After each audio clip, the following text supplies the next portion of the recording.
Chapitre 3 d'éducation morale et civique, la défense et la paix. Changer de vignette pour arriver vers la problématique. Comment la paix est-elle préservée au niveau international? Comment la défense nationale est-elle organisée? Votre travail sur ce chapitre va se dérouler en deux temps, comme le suggère la problématique. Vous allez d'abord travailler sur la question de la paix au niveau mondial, et puis ensuite vous travaillerez sur la défense nationale, cette fois bien évidemment au niveau simplement français. La première partie de votre cours, la voici. Vous allez donc d'abord travailler sur le grand 1. Vous pouvez zoomer pour voir le titre et le noter. Grand 1, maintenir la paix au niveau international, l'ONU et les cours de justice. Changer de vignette pour aller vers le titre du grand A, l'Organisation des Nations Unies. Changer de vignette pour aller vers un premier document qui est l'organigramme de l'Organisation des Nations Unies. Cet organigramme place en son centre l'Assemblée générale, dans laquelle chaque État a une voix. C'est cette assemblée qui se réunit tous les ans à New York, au siège de l'ONU, qui délibère et qui finance également donc toute l'organisation. Mais à l'intérieur de l'ONU, vous le savez, vous l'avez déjà vu dans le chapitre sur la guerre froide, il y a une instance qui a beaucoup plus de puissance, qui est ce qu'on appelle le Conseil de sécurité, que vous trouvez ici donc en haut à droite de cet organigramme. Le Conseil de sécurité rassemble 15 pays, et sur ces 15 pays, 10 sont présents car ils sont élus pour 5 ans, mais il y a aussi 5 membres permanents. Ce sont eux qui prennent l'essentiel des décisions donc, visant à maintenir la paix, et ce sont aussi eux qui procèdent à l'envoi par exemple de casques bleus, c'est-à-dire les soldats que l'ONU peut envoyer en demandant aux pays d'y contribuer pour assurer donc le maintien de la paix dans des zones de guerre. Les 5 membres permanents, ce sont, vous le savez, la France, les États-Unis, l'Angleterre, la Russie et la Chine, c'est-à-dire les 5 pays vainqueurs de la Seconde Guerre mondiale, qui ont pu finalement imposer un certain nombre de leurs décisions au lendemain de la guerre, et notamment dans le cadre de l'ONU. Vous voyez cependant que l'ONU est représentée également par un secrétaire général qui est élu pour 5 ans, actuellement c'est le portugais Antonio Guterres, et que de l'ONU dépendent aussi donc le Conseil économique et social, qui pilote par exemple les institutions spécialisées comme l'UNESCO pour le patrimoine, la FAO, donc Food and Agricultural Organization, l'OMS, dont on entend beaucoup parler bien évidemment avec le coronavirus, ou encore le FMI. Et puis, il y a aussi une Cour internationale de justice, mais vous verrez que celle-ci n'est là que pour trancher les conflits juridiques entre États. Elle n'intervient pas dans d'autres missions sur lesquelles nous reviendrons. Vous pouvez changer de vignette pour noter donc la première trace écrite. Créée en 1945, l'ONU, Organisation des Nations Unies, repose sur deux principes. Les États membres renoncent à la violence pour régler leurs conflits. L'ONU s'engage à trouver des moyens collectifs pour résoudre ces conflits, de façon pacifique ou militaire. La charte qui énonce les principes et les engagements a été signée par 192 États en 2007. Ils participent donc à son financement en fonction de leur richesse. Ils examinent les situations de violation du droit international au sein de l'Assemblée générale. J'ai changé de vignette pour noter la suite. Elle s'engage à assurer la paix et la sécurité dans le monde. Pour cela, elle compte sur l'application des règles du droit international pour faire reculer les facteurs de tension et les crises entre les États. Ces objectifs sont donc politiques, mais également économiques et sociaux, puisqu'elle défend, par exemple, le respect des droits de l'homme. Changez de vignette pour noter le titre du grand B. Grand B, les actions internationales de l'ONU.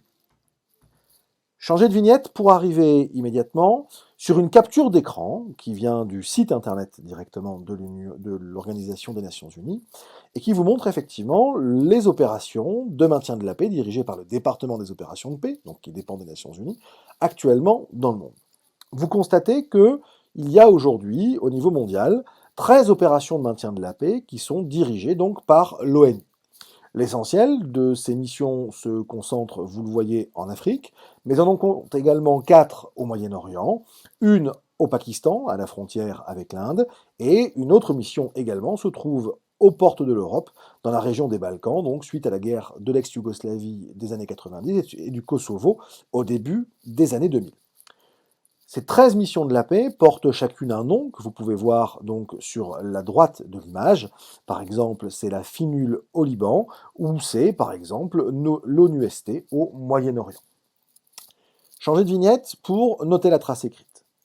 Lors de tensions entre États, le secrétaire général peut être amené à intervenir dans un rôle de médiateur. En cas d'échec, le Conseil de sécurité peut décider, par une résolution, d'envoyer des casques bleus. Il s'agit de soldats de pays membres de l'ONU qui agissent pour maintenir la paix. L'ONU peut aussi décider d'un embargo contre un État, c'est-à-dire de lui interdire l'accès à certaines marchandises.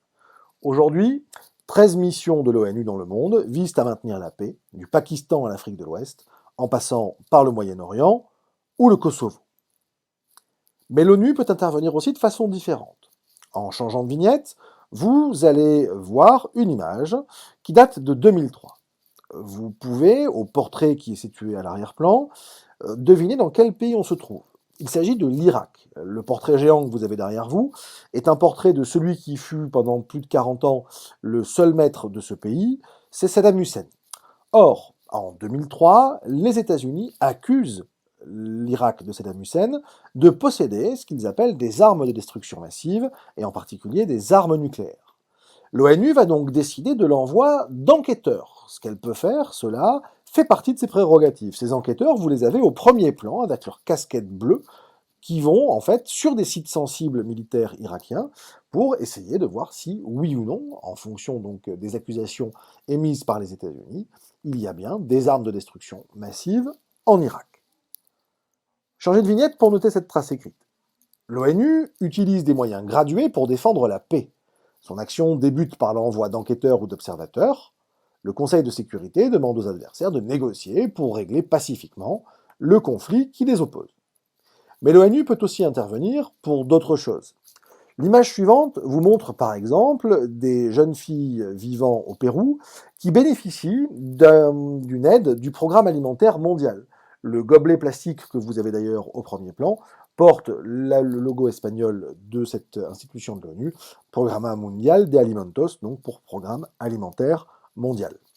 L'image suivante, quant à elle, vous montre l'intervention d'une infirmière mandatée par l'UNICEF, organisme de l'ONU qui vise plus spécifiquement les enfants, dans un camp de réfugiés au Nigeria, suite à la guerre civile qui ensanglante le nord du pays. Changez de vignette pour la trace écrite. Lors des crises, les institutions spécialisées de l'ONU peuvent intervenir. L'UNICEF, quand des enfants sont en danger, le PAM, Programme alimentaire mondial pour des situations de famine, ou l'UNESCO, pour le patrimoine. Vous allez changer de vignette pour vous intéresser aussi à la question de l'impuissance de l'ONU, qui est une des critiques qui est assez fréquemment formulée contre cette organisation. Là, cela concerne la question de l'ONU face au conflit syrien, et vous allez donc lire cet article qui vient de France TV Info et qui date de 2018. Vous répondrez ensuite à 7 questions qui vous sont posées.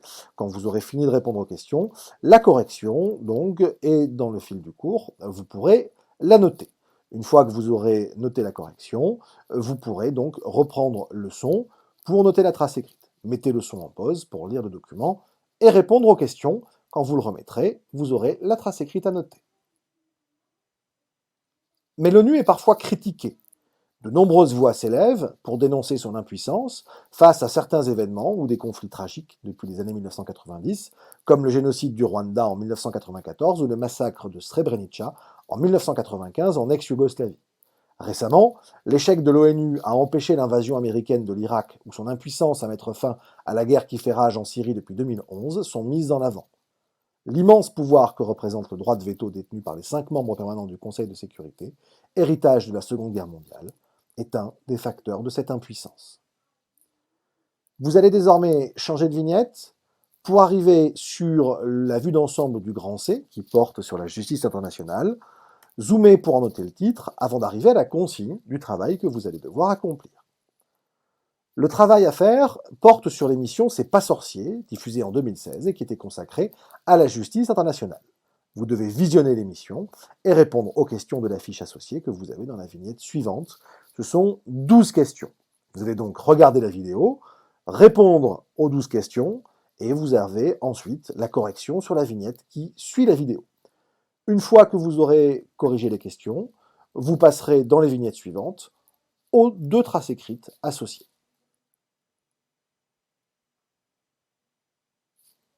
Après la Seconde Guerre mondiale, des cours de justice internationales sont créés sous l'égide de l'ONU pour juger les crimes de guerre nazis, procès de Nuremberg à partir de 1946, et japonais, procès de Tokyo en 1946.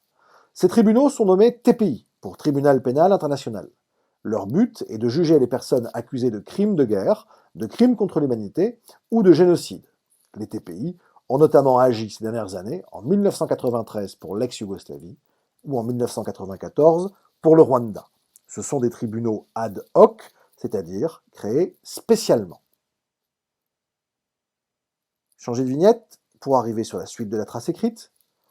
Depuis 1998, une CPI, pour Cour pénale internationale, a été mise en place.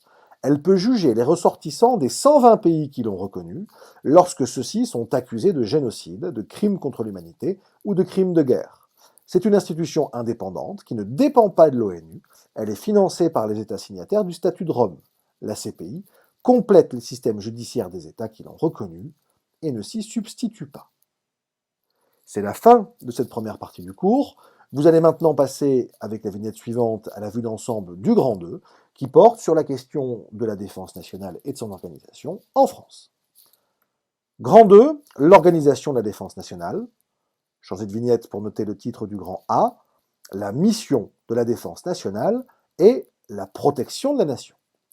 Vous allez commencer par noter des idées générales concernant justement le rôle de la défense nationale.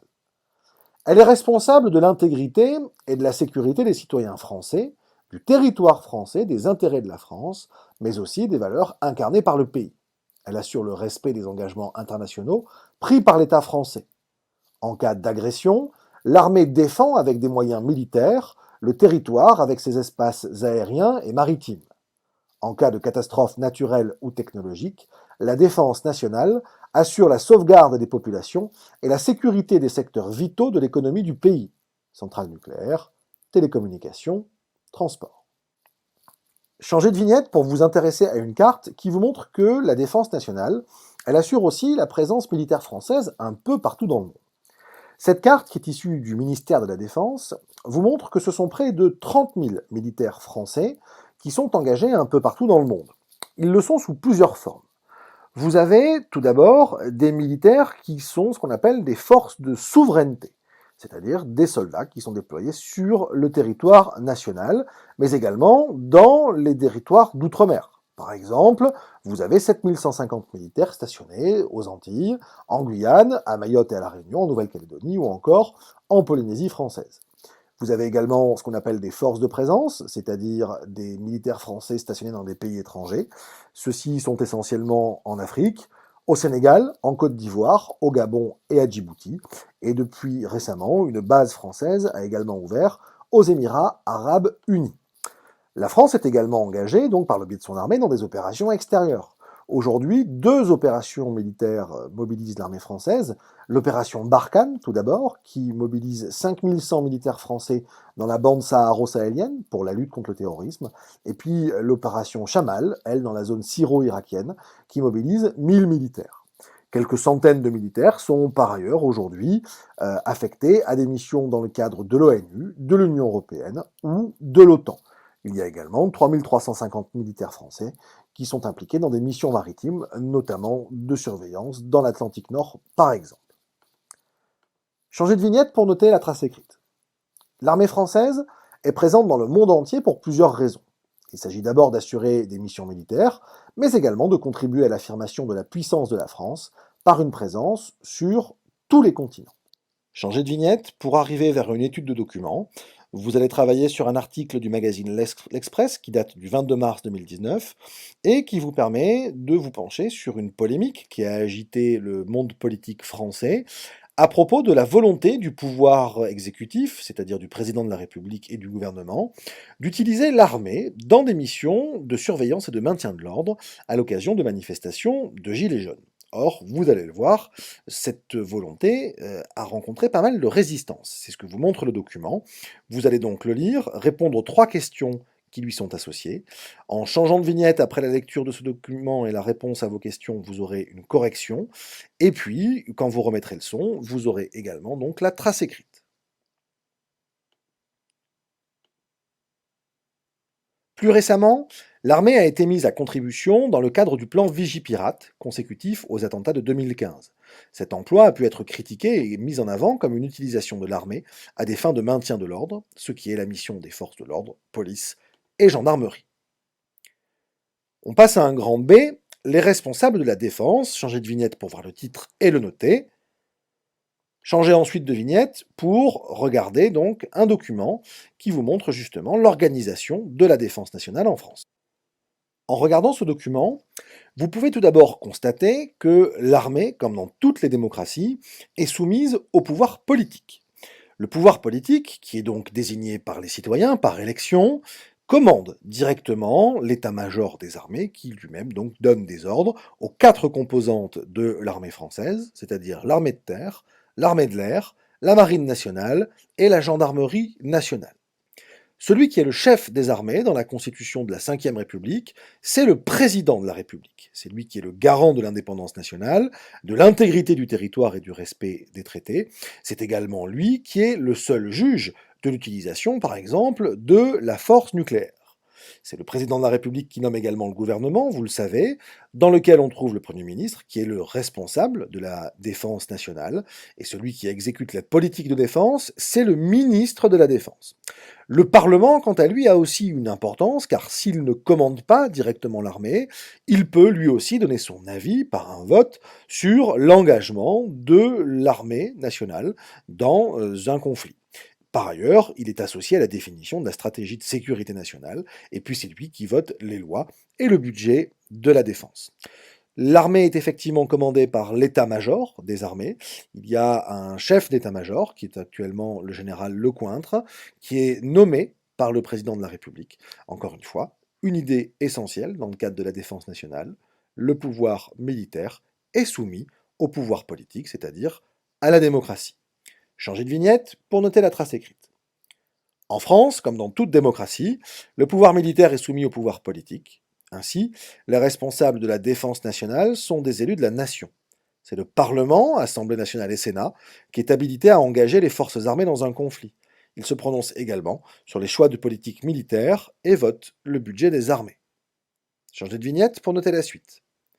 Le président de la République est le chef des armées et le seul juge de l'emploi de la force nucléaire. C'est le Premier ministre qui est responsable de la défense nationale. Le ministre de la Défense nationale est chargé d'exécuter la politique militaire avec l'armée française. Celle-ci est composée de 4 corps principaux, l'armée de terre, l'armée de l'air, la marine et la gendarmerie. Changez de vignette pour noter le titre de la dernière partie du cours, le citoyen et la défense nationale. Changez de vignette pour arriver sur une frise chronologique qui porte sur ce qu'on appelle le service militaire.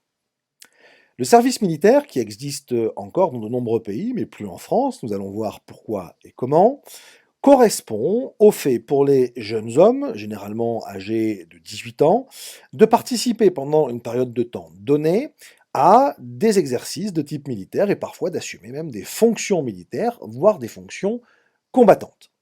En France, le service militaire démarre véritablement, pourrait-on dire, en 1793, lors de la Révolution française, avec les levées en masse. Cette levée en masse de 1793 avait pour but de recruter 300 000 hommes de 18 à 25 ans pour pouvoir, au moment où la France est soumise à des dangers extérieurs très importants, eh bien, arriver à défendre le territoire. La levée en masse va être légalisée, si on peut dire, par une loi, qui est la loi Jourdan-Delbreuil, qui crée en 1798 la conscription universelle. Ce qu'on appelle la conscription, c'est le fait de devoir participer à l'activité militaire pendant un temps lorsqu'on est un homme jeune. Différentes lois vont compléter, vont transformer ces dispositifs tout au long du XIXe siècle, avec l'abolition notamment en 1872 de la question du tirage au sort, c'est-à-dire que le service militaire devient obligatoire. Auparavant, les jeunes hommes pouvaient, par tirage au sort, éviter le service militaire. On pouvait même parfois se payer, si on en avait les moyens, un remplaçant qui faisait le service à notre place. Lors des 2 conflits mondiaux, le service militaire est utilisé justement pour fournir des soldats à l'armée française, c'est-à-dire qu'il n'y a pas d'armée professionnelle. Les soldats, ce sont ceux qui participent directement qui participent directement au conflit, ce sont les appelés, ceux qui font leur service militaire. Ça va être notamment le cas, et vous le voyez sur la frise, pendant la guerre d'Algérie, où le service militaire va être de 30 mois, entre 1954 et 1962, pour tous les jeunes Français. En 1965, la loi Messmer, elle transforme le service militaire en service national. Les femmes peuvent commencer à intégrer ce service, notamment dans des fonctions administratives ou des fonctions médicales. Et puis, on crée aussi la catégorie des objecteurs de conscience, c'est-à-dire que des personnes qui ne veulent pas porter les armes pour des questions religieuses, philosophiques, peuvent participer donc à un service sous une autre forme, par exemple, là également dans des structures d'aide ou de solidarité. Mais la grande nouveauté liée au service national, c'est bien évidemment la loi du 28 octobre 1997 qui va mettre fin au service national. C'est Jacques Chirac, alors président de la République, qui décide de cela dans le but de professionnaliser l'armée française et de lui permettre en fait d'être constituée uniquement de professionnels et non plus d'appelés. Alors attention, il ne faut pas imaginer que les officiers étaient des appelés, ils étaient depuis très longtemps aussi donc des militaires de carrière, mais l'essentiel donc des soldats étaient eux des appelés et la loi du 28 octobre 1997, en mettant donc fin au service militaire, au service national, professionnalise, acte la professionnalisation donc de l'armée française. Vous pouvez changer de vignette pour le noter. Jusqu'en 1997, le service militaire, devenu service national en 1965, est obligatoire. Il implique le citoyen dans la défense nationale par la conscription. L'armée est composée d'appelés. La loi du 28 octobre 1997, en mettant fin au service national, acte la transformation de l'armée, qui devient une structure professionnelle. Les soldats doivent être des professionnels qualifiés pour utiliser des matériels de plus en plus sophistiqués. Par ailleurs, la loi a prévu l'instauration de la journée d'appel de préparation à la défense, JAPD. Il s'agit d'une journée obligatoire d'information sur la défense nationale pour les jeunes âgés de 17 ans. Changez de vignette pour arriver sur un document qui est le dernier de votre chapitre, qui vous montre une image portant comme titre le service national universel. Ce service national universel a été créé en 2019. Après son élection à la présidence de la République en 2017, Emmanuel Macron a souhaité mettre en place une forme de service national qui permette aux jeunes de plus de 18 ans de s'impliquer dans la vie de la nation par la participation à des actions d'aide par exemple aux plus jeunes ou au contraire aux plus âgés. Ce service national universel a été effectivement mis en place donc à partir de 2019 sur la base du volontariat. Il ne remplace pas le service militaire mais donc vise bien à impliquer la jeunesse dans la vie de la nation. C'est ce que vous allez noter en guise de trace écrite pour terminer ce chapitre. À partir de septembre 2019, un SNU, Service National Universel, est mis en place sur la base du volontariat. S'il ne remplace pas le service militaire, il vise à impliquer la jeunesse dans la vie de la nation. C'est la fin de ce chapitre d'éducation morale et civique.